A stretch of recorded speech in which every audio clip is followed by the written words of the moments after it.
नमस्कार, उत्तराखंड समाचार में आप सभी का स्वागत है। मैं हूं योगेश धस्माना। सबसे पहले इस वक्त के मुख्य समाचार।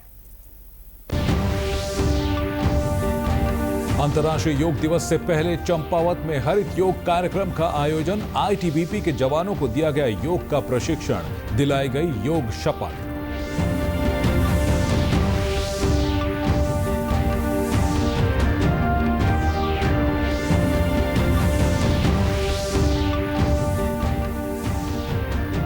उत्तराखंड पलायन निवारण आयोग के उपाध्यक्ष का दावा, कई क्षेत्रों में हुआ रिवर्स पलायन। कृषि, बागवानी और पर्यटन में मिल रहे रोजगार के अवसर।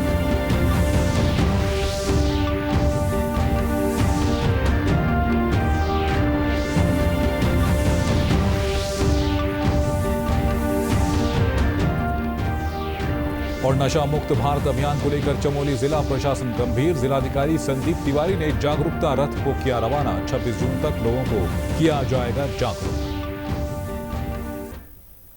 और अब समाचार विस्तार से। अंतर्राष्ट्रीय योग दिवस से पहले काउंटडाउन कार्यक्रम के तहत योग और पर्यावरण संरक्षण के तहत चंपावत जिले के लोहाघाट में हरित योग कार्यक्रम का आयोजन किया गया। आयुष विभाग की ओर से आयोजित कार्यक्रम के तहत भारत तिब्बत सीमा पुलिस बल की 36वीं वाहिनी मुख्यालय में योग और पर्यावरण संरक्षण के संगम के रूप में कॉमन योगा प्रोटोकॉल के तहत आईटीबीपी के जवानों ने योगाभ्यास किया। योगाभ्यास कार्यक्रम में योग ट्रेनरों ने योग प्राणायाम के विभिन्न आसनों, मुद्राओं का अभ्यास कराने के साथ ही उनसे होने वाले लाभों की भी जानकारी दी। साथ ही योग शपथ दिलाई। जिला आयुर्वेदिक एवं यूनानी अधिकारी डॉक्टर आनंद सिंह गुसाई ने बताया कि हरित योग भारत सरकार के आयुष मंत्रालय की एक पर्यावरणीय पहल है, जिसका मकसद योग के जरिए व्यक्तिगत स्वास्थ्य और पर्यावरणीय संतुलन के बीच तालमेल बनाना है। उन्होंने कहा कि एक पृथ्वी एक स्वास्थ्य के तहत यह पहल वृक्षारोपण और पर्यावरण हितैषी गतिविधियों को प्रोत्साहित करती है, जिससे योग न सिर्फ स्वास्थ्य का बल्कि पर्यावरण संरक्षण का भी जरिया बन सके।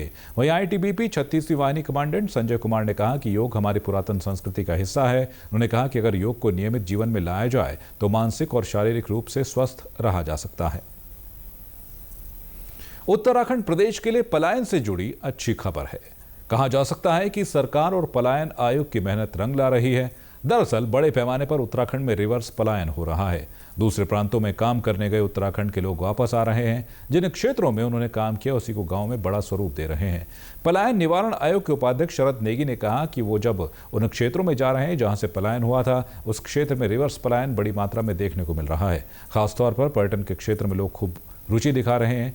इसके साथ ही कृषि, बागवानी और डेयरी फार्म क्षेत्र में भी लोग काम कर रहे हैं। शरद नेगी ने कहा कि वो अब पिथौरागढ़ और रुद्रप्रयाग का दौरा करेंगे। इन जनपदों में भी वो रिपोर्ट तैयार करेंगे, जिसके बाद सटीक आंकड़ों का पता लग सकेगा कि कितने लोगों ने रिवर्स पलायन किया है।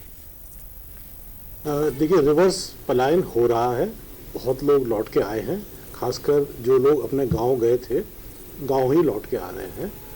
इसका एक विस्तृत सर्वे चल रहा है और मैं भी जा जाके आयोग की टीमें भी जा जाके गांव में लोगों से मिल रही है। अभी एक लंबा प्रवास है, 1 हफ्ते का। और जो लोग हैं, कई लोग खेती कर रहे हैं, कई लोग होम स्टे कर रहे हैं, पर्यटन से जुड़े हैं, अलग अलग व्यवसाय से जुड़े हैं। फ़ायदा ये है कि जो लोग बाहर चले गए थे वो एक अनुभव लेके आ रहे हैं। अगर मान लो वो दिल्ली चला गया था या बॉम्बे चला गया था या हैदराबाद चला गया था, तो एक अनुभव लेके आ रहा है।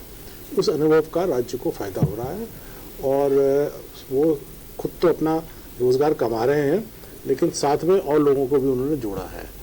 उससे जो स्थानीय अर्थव्यवस्था है उसको फ़ायदा हो रहा है। खबर चमोली से है, जहां जिलाधिकारी संदीप तिवारी ने नशा मुक्त भारत अभियान के तहत जागरूकता रथ को हरी झंडी दिखाकर रवाना किया। जिला प्रशासन और समाज कल्याण विभाग की तरफ से 26 जून तक जनपद में नशा मुक्ति को लेकर जागरूकता अभियान चलाया जा रहा है। नशा मुक्ति अभियान का मुख्य उद्देश्य नशीले पदार्थों के सेवन के दुष्परिणामों के बारे में जनसाधारण को जागरूक करना है। बता दें कि नशीले पदार्थों की समस्या से निपटने और भारत को नशा मुक्त बनाने के मकसद से सामाजिक न्याय एवं अधिकारिता मंत्रालय, भारत सरकार ने 15 अगस्त 2020 को नशा मुक्त भारत अभियान की शुरुआत की थी। कृषि मंत्री शिवराज सिंह चौहान ने कहा है कि कृषि क्षेत्र देश की अर्थव्यवस्था की सबसे बड़ी ताकत है। रविवार को नई दिल्ली में पंडित दीनदयाल उपाध्याय के एकात्म मानववाद व्याख्यान के 60 वर्ष पूर्ण होने पर राष्ट्रीय स्मृति संगोष्ठी में श्री चौहान ने ग्रामीण क्षेत्र में गरीबी कम होने और देश में लोगों के जीवन स्तर में सकारात्मक परिवर्तन का जिक्र किया। उन्होंने कहा कि लखपति दीदी योजना महिला सशक्तिकरण का बड़ा अभियान साबित हुई है। कृषि क्षेत्र में प्रगति के बारे में उन्होंने बताया कि हाल ही में धान की 2 नई किस्में विकसित की गई हैं, जिनसे उपज में 30% की वृद्धि होगी। इन किस्मों में पानी की 20% कम आवश्यकता होगी और ये 20 दिन पहले ही पक जाएंगी। उन्होंने कहा कि भारत राष्ट्र के रूप में सांस्कृतिक विरासत और आधुनिकता के सामंजस्यपूर्ण संगम के साथ आगे बढ़ेगा। इस कार्यक्रम का मतलब ये है कि हम किसान के बीच बात करें, बैठ के वैज्ञानिक किसान को समझें और फिर नई चीज बनाएं। देखो, ICAR ने, भारतीय कृषि अनुसंधान परिषद ने बहुत बड़ा काम किया उत्पादन बढ़ाने में। गन्ने की यह किस्म भी नहीं विकसित की। अब इसमें समस्या आई तो समस्या का समाधान करेंगे, और नहीं तो नई किस्म विकसित करेंगे। उसमें क्या दिक्कत? जो सामान्य कह रहे थे उसमें से कोई अच्छी निकल सकती क्या, उसकी कोशिश करेंगे। इस कार्यक्रम का मेरे किसान भाइयों यही उद्देश्य है।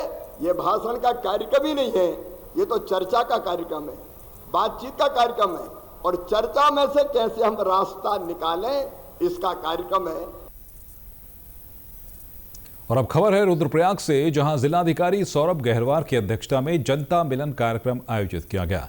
इस दौरान विभिन्न विभागों से जुड़ी 7 शिकायतें दर्ज की गई, जिनमें से 4 शिकायतों का मौके पर ही निस्तारण कर दिया गया, जबकि बाकी समस्याओं को समाधान के लिए संबंधित विभागों को भेजा गया है। जिलाधिकारी ने सभी विभागों को निर्देशित किया कि जनसंवाद कार्यक्रम में मिली शिकायतों को सभी अधिकारी गंभीरता से लें और समयबद्धता के साथ उनका निस्तारण सुनिश्चित करें। जिन शिकायतों के लिए स्थलीय निरीक्षण के निर्देश दिए गए हैं, उनका तय समय के भीतर निरीक्षण कर समाधान किया जाए। इसमें किसी भी तरह की लापरवाही ना बरती जाए। उन्होंने साफ किया कि अगर किसी अधिकारी ने किसी भी प्रकार की लापरवाही की तो उनके खिलाफ नियमानुसार जरूरी कार्रवाई की जाएगी। गढ़वाल के कवि कन्हैया लाल डंडरियाल की स्मृति में एक भावपूर्ण कार्यक्रम का आयोजन किया गया। कार्यक्रम में पूर्व मुख्यमंत्री और वरिष्ठ साहित्यकार डॉक्टर रमेश पोखरियाल निशंक मुख्य अतिथि के तौर पर उपस्थित रहे। उन्होंने कवि कन्हैया लाल डंडरियाल के साहित्यिक योगदान को याद करते हुए कहा कि कवि कन्हैया गढ़वाल की मिट्टी से उपजे वो साहित्यिक प्रकाश थे जिनकी रचनाएं आज भी जनमानस को प्रेरणा देती हैं। ऐसे कवियों की स्मृति को जीवित रखना हम सबका दायित्व है। कार्यक्रम के दौरान वक्ताओं ने कन्हैया जी के काव्य जीवन, सामाजिक चेतना और गढ़वाली भाषा के प्रति उनके समर्पण को विस्तार से बताया।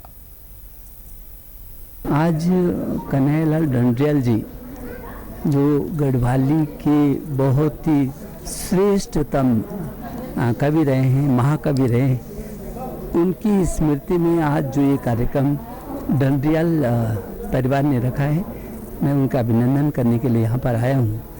डंडरियाल जी का जो कविता और जो महाकाव्य रहे हैं वो बहुत ही अद्भुत है। वो हमारे लिए, हमारी पीढ़ी के लिए, हमारी परंपराओं के लिए, मेरे देवभूमि उत्तराखंड के लिए और मेरे देश के लिए और भारत की संस्कृति के लिए और उनकी सभ्यता के संरक्षण की दिशा के लिए भी बहुत ही अद्भुत हैं। और मेरा प्रयास है कि इस संस्था को आगे तक ले जा सके और सभी जगह हमारा इंटरनेशनल तक हमारे पास जो लोग हैं हमारे डंडरियाल परिवार के, हमने उनको भी जोड़ने की कोशिश की। गांव-गांव तक हम जाते हैं, तो ये हमारा छोटा सा प्रयास है। देखते हैं इसको कहाँ तक ले जाते हैं। हमारी युवा पीढ़ी भी इसमें जुड़ी हुई है, तो इसके लिए हम कार्य कर रहे हैं। पूर्व सैनिकों की पहल पर अतुल्य गंगा ट्रस्ट आगामी 5 जून से 7 जून तक प्लास्टिक उन्मूलन कार सेवा शुरू कर रहा है।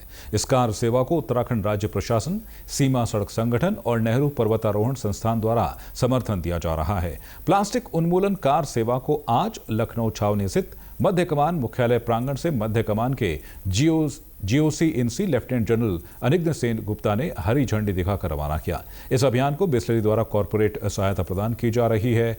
अतुल्य गंगा स्वयंसेवक 3 जून को उत्तराखंड में एकत्रित होंगे, जिसके बाद वे हर्षिल और गंगोत्री के बीच सड़क के किनारे और पहाड़ी ढलानों पर बिखरे सभी प्लास्टिक कचरे को एकत्र करेंगे। एकत्र किए गए कचरे को आगे के निपटान के लिए शहरी स्थानीय निकायों को सौंप दिया जाएगा।